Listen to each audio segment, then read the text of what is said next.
Ապանովանցյան, եկեք պարտքից խոսանք, որտեվ այսքան վաղուց չի ծիծաղել, ինչ պարոն Գաբրելյանի հարցից, զվարճալի էր ուղղակի։ Երեխա ժամանակ օրինակ ասում են, ինչի ջուրը չի վառվում, եթե ջրածինը վառվում է, այս թթվածինը հայրումին նպաստում է, հանճարեղ հարց էր։ Լավ, պարոն Հովհաննիսյան, 2019 թվականին Նիկոլ Փաշինյանը հայտարարություն արեց, որ Հայաստանի մեկ շնչին ընկնող համախառը ներքին արդյունքը գերազանցում է Վրաստանի հնային մեկ շնչին ընկնող։ Հիշում եք վրացական արձագանքը, այն բորժոմի պիլ, անոնաս տոլմա, բայց ամեն դեպքում ես ինքս մտա եւ ստուգեցի այդ տվյալները իրոք 19 թվականին մեկ շնչին ընկնող հնան Հայաստանում ավելի բարձր, քան թե Վրաստանում։ Հոկտեմբեր ամսին Արժույթի միջազգային հիմնադրամը հրապարակել է նույն տվյալները, Հայաստան 8970, մեկ շնչին ընկնող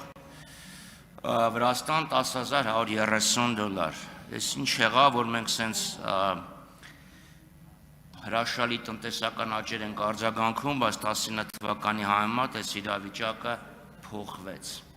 Դա առաջի հարց։ Երկրորդը պարտքի վերաբերյալ։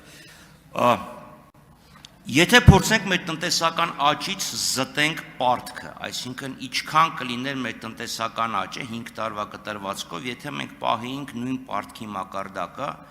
ինչ որ կար 18 թվականին, կարծեմ, դենց մի քիչ ավելի բարդ, բայց ավելի ազնիվ ֆինանսա։ Իդեպ, պարոն Գաբրելյան, եթե ուզում եք իմ պարտքը փակեք, հիպոթեկս փակեք։ Երրորդ հարցը։ Դեռ 17 թվականին մենք իրար հետ հիշում եք մի անգամ հանդիպեցինք պատահական հրապարակի վրա, ելք դաշինքի ձեր տնտեսական ծրագրից էինք խոսում, դուք 17 թվականին առաջարկում եք համընդհանուր բազային եկամուտի գաղափար։ Ես լիահույս եմ, որ 26 թվականին դահլիճի այս հատվածը կփոփոխվի, դա համար հիմա եմ այս հարցը տալի։ Վերջը վերջո, ձեր այդ խոստումը համընդհանուր բազային եկամուտ ներմուծելու, երբեք իրականացնելու։ Շնորհակալություն, պարոն Խաչատրյան, նախ Վրաստանի հետ կապված, այո, ճիշտ եք, եթե հետևել եք վերջի տարիներին, ապա Վրաստանը արձանագրել է շատ բարձր տնտեսական աճեր, մասնավորապես այս տարի, եթե չեմ սխալվում, սպասվում է 9% տնտեսական աճ, կամ անցած տարիեր այդքան հիմա չեմ կարող հստակ ասել, այո, Հայաստանը աճել է եւ մեկ անձին ընկնող հնայի ծավալը հասել է $8,900, ինչպես դուք ասեցիք, $4,000, 4,000-ի կողմերից 18 թվականին, այսինքն կրկնապատկվել է մեկ անձին ընկնող հնան, բայց Վրաստանում ավելի արագ է աճել ինչ-որ բաներ և ուստի կարող ենք նայել, ասենք Վրաստանը ինչի հետևանքով այդ աճերը արձանագրել, կարող ենք նայել, հիմա նույն պարտքի մակարդակը, այդ հարցին ինձ թվում է ես իմ ելույթում պատասխանեցի, պարոն Խաչատրյան, հիմա ասել, թե պարտքի որ մասն է նպաստել տնտեսության այդ տիպի աճին շատ դժվար կլինի, որովհետև օրինակ մենք 2020 թվականի արդյունքում մեր պարտքը հասավ 63%-ի եւ դրա նպատակը այդ պարտքը վերցնելու նպատակը նաեւ այն էր, որպեսզի թույլ չտալ ձեռնարկությունների գահավիժումը, որպեսզի մեր վերականգնումը հետո ավելի լավ լինի եւ հիմա գնահատել, թե դրա արդյունքում որքան եղավ, դա կլինի մի հատ գնահատական, որին կարող եք դուք ուրիշ գնահատական ունենալ, ես ուրիշ գնահատական ունենամ, այդպիսի վերլուծություն մենք չունենք, թե պարտքի, բայց սովորաբար կա բյուջետային ազդակների, հավաքվող հարկերի եւ այլնի հետ կապված վերլուծություններ եւ մենք կարծում ենք, որ վերջին տարիներին պետական կապիտալ ծախսերի ազդեցությունը մեր հնայի եւ մեր տնտեսության զարգացման վրա բավականին մեծացել է նախորդ, այսինքն այդ հարցին կարող եմ այդ ձևով պատասխանել։ Իսկ համընդհանուր բազային եկամուտը, այո, այդ գաղափարը կար եւ ես այդ գաղափարի մեծ ջատագովն եմ, բայց բնականաբար պետք է հասկանանք այն միջավայրը եւ այն հնարավորությունները որը մենք ունենք, ընդ որում որը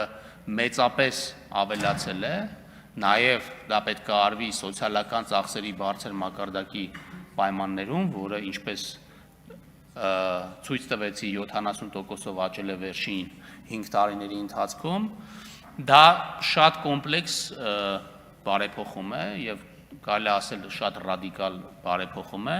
Մենք ունենք վերլուծական թիմ, ով որ մտածում է այս ուղղությամբ, թե ոնց պետք է դրան հասնենք, բայց սա զուտ գիտական մտավարժանք է այս փուլում, որպեսզի իրատեսորեն կարողանանք հասկանալ, թե ինչպես ենք այդպիսի համակարգը ներդնելու Հայաստանում։ Համեցեք արձագանք։ Պարոն Հովհաննիսյան, երբ 22 թվականին Հայաստանը 12.6% տնտեսական աճ արձանագրեց, Վրաստանը շատ ավելի համեստ։ Իշխանություններին ասում ենք, դա արտաքին է, արտածին է, դա Հայաստանի հետ կապ չունի։ Նիկոլ Փաշինյանն ասում էր, ոչ, ռուսներն եկան ստեղ, փողը եկավ ստեղ, ստեղով սկսեց գնալ, ապրանքները Հայաստանով էին գնում գալի, որովհետև Հայաստանը ժողովրդավարական երկիր է եւ կոռուպցիա չկա։ Վրաստանը, այսքան թողենք նրան, որ հիմա եթե կապիտալը գնում է, ռուսները գնում են, նշանակում է ժողովրդավարական չի, կոռուպցիա չի, այդ տրամաբանությամբ, բայց Վրաստանի աճը էնդեմիկ աճ է, իրանք Ռուսաստանի դեմ պատժամիջոցներից այսքան չեն օգտվել։ Այսինքն մենք ռուսական այս 3 տարի համար, 2.5 տարի տևող դրական ազդակի արդյունքում ավելի վատ արդյունք են արձանագրել, քան Վրաստանը ներքին ռեսուրսներով։ Իդեպ եթե այս թղթի մասին խոսանք, Կենտրոնական Ասիայում եւ Կովկասում 12150-ը միջին հնան։ Մեկ շնչին ընկնող։ Մնացածին երևի կանդրադառնամ ելույթում, շնորհակալ։ Պարոն Խաչատրյան, դուք նենց բան եք ասում, հիմա ասենք այդ հարցերի մասին խոսալու համար այնքան մանրակրկիտ ու հազար ու մի ազդեցություն կա, որ դուք ասենք մի բանի վրա մի բանից որ խոսակ, մի բան վերցնեք եւ դրա մասին մեկնաբանեք, հա, բայց ամբողջական եւ եթե մենք չենք ուզում ուղակի ինչ որ մտքեր արտահայտենք, այլ ուզում ենք հարցը հասկանանք, պետք է բազմակողմանին նայենք։ Հիմա Հայաստանը Ռուսաստանի հետ սահման չունի, Վրաստանը ունի։ Կամ ասենք ծով ունի, կամ ասենք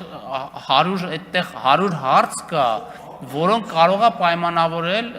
հիմա չգիտեմ, ես ասենք չեմ ուսումնասիրել Վրաստանի հնա-աճի դետալները մերի համեմատությամբ, բայց ես կարող եմ վստահորեն ասել, որ վերաարտահանման